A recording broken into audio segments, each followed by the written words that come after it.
या सगळ्या विजयाचं श्रेय प्रथम मी नांदेडच्या मतदारांना देतो, ज्यांनी आमच्यावर विश्वास व्यक्त पुनश्च केला आणि भाजपच्या हातामध्ये पहिल्यांदा ही महानगरपालिका सोपवली, त्याबद्दल नांदेडच्या जनतेचे लाख लाख आभार। त्याचबरोबर या देशाचं नेतृत्व करणारे यशस्वी पंतप्रधान नरेंद्र मोदी साहेब, राज्याचे मुख्यमंत्री देवाभाऊ अर्थात देवेंद्र फडणवीसजी यांच्याबद्दल विश्वास व्यक्त केलेला आहे लोकांनी। जरूर आमच्यावर विश्वास व्यक्त करत असताना माझे असंख्य कार्यकर्ते हे सुद्धा विजयासाठी तेवढेच इन्व्हॉल्व होते की त्यांनी मेहनत खूप घेतली, म्हणून त्यांचे मी आभार मानतो। साहेब, ज्या युतीसाठी तुम्ही शिवसेनेला 8 ते 10 जागा देऊ केल्या होत्या, पण त्यांनी युती केली नाही आणि आता तितक्या तुम्ही देऊ केल्या तितक्या जागा आल्या, फक्त 4 आल्या। काय म्हणताय? युतीसाठी म्हणून शिवसेनेसोबत तितक्या जागा आल्या नाहीत, म्हणून त्यापेक्षा निम्या आल्या, पण त्यांनी युती केली। मी तर त्यांना सांगितलं होतं, ज्यावेळेस त्यांची चर्चा आमच्याशी सुरू होती त्यावेळेस DP सावंत होते, राजूरकर होते, आमचे चैतन्य बापू होते, मी त्यांना सांगितलं होतं की मी 8 ते 10 जागा तुम्हाला निश्चित देऊ। हे करत असताना बरीच कसरत होती, परंतु आमच्या कार्यकर्त्यांना थोडंसं बाजूला सारून सुद्धा आम्ही द्यायला तयार होतो, पण त्यांनी आमचं ऐकलं नाही दुर्दैवाने। ठीक आहे, पण आपण पाहिलं युती झाली असती तर कदाचित त्यांनाही त्रास झाला नसता। युती न होण्यामागे कोणाचं काय हेतू होता मला सांगणं कठीण आहे, त्यांचा अंतर्गत प्रश्न आहे, परंतु आम्ही स्पष्ट आमची भूमिका होती, आम्ही त्यांना सोबत घ्यायची तयारी केली। कल्याणकरांचं म्हणणं असं होतं की मी 4.5 कोटी रुपये खर्च केले आणि फक्त तुमच्या 3 जागा आल्या, म्हणजे 2.25 कोटीला एक जागा पडली त्यांना। काम करणं कशासाठी?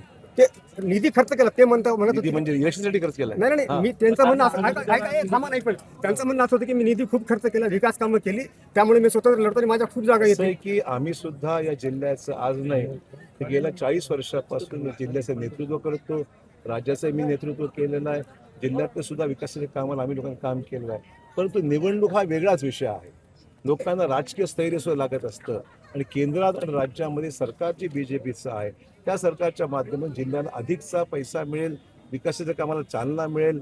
मुख्यमंत्र्यांनी जे काही भाषणामध्ये विषय स्पष्ट केलेले आहेत त्या अनुषंगाने पुढची वाटचाल आपल्याला करता येईल, तो अँगल लोकांच्या मनामध्ये होता आणि म्हणून त्यांनी भाजपच्या बाजूने कौल दिलेला आहे। राष्ट्रवादीच्या आमदारांना खूप खालच्या पातळीवरती वैयक्तिक टीका केलेली आहे निवडणुकीमध्ये तुमच्यावर, त्यांना विचारा काय झालं त्याचं। बरं दुसरा विषय असा की काँग्रेस 10 वर थांबली, शिवसेनेला 4 जागा भेटल्या आणि NCPला फक्त 2, म्हणजे तुमच्या विरोधात लढले कोण मग इथं? त्यांनाच विचारा, मलाच माहित नाही।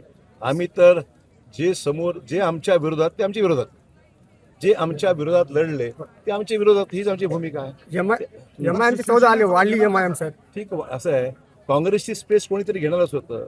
काँग्रेसच्या बद्दल ज्या लोकांना अपेक्षा होती काँग्रेस काही परफॉर्म करेल, हे लोकांना कळलं की काँग्रेस आता विरोधी पक्ष म्हणून सुद्धा ताकदीने उतरू शकत नाही।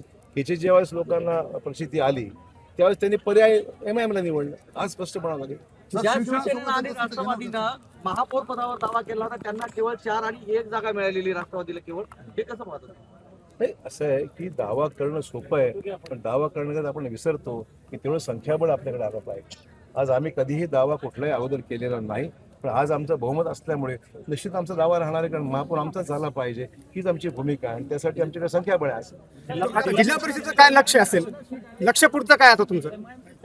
2012 मध्ये आले होते, 17 मध्ये संपली होती MIM, आता पुन्हा 14 सीट नांदेडमध्ये आले। असं आहे, मी तुम्हाला मगाशी स्पष्ट केलं कि माइनॉरिटीज को ये भरोसा नहीं है कि कांग्रेस उनको समर्थन देकर उनका कुछ काम कर सकती है, ऐसा भरोसा लोगों को नहीं रहा।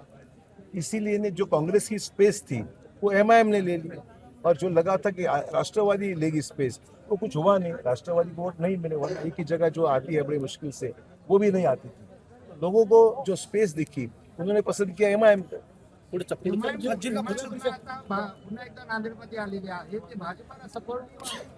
नाही, भाजपा MIMला सपोर्ट करणं किंवा MIMचा सपोर्ट घेण्याचा प्रश्नच उद्भवत नाही। ते विरोधी पक्षात बसणार, त्यांच्या जागा विचारा, मला माहित नाही। जिल्हा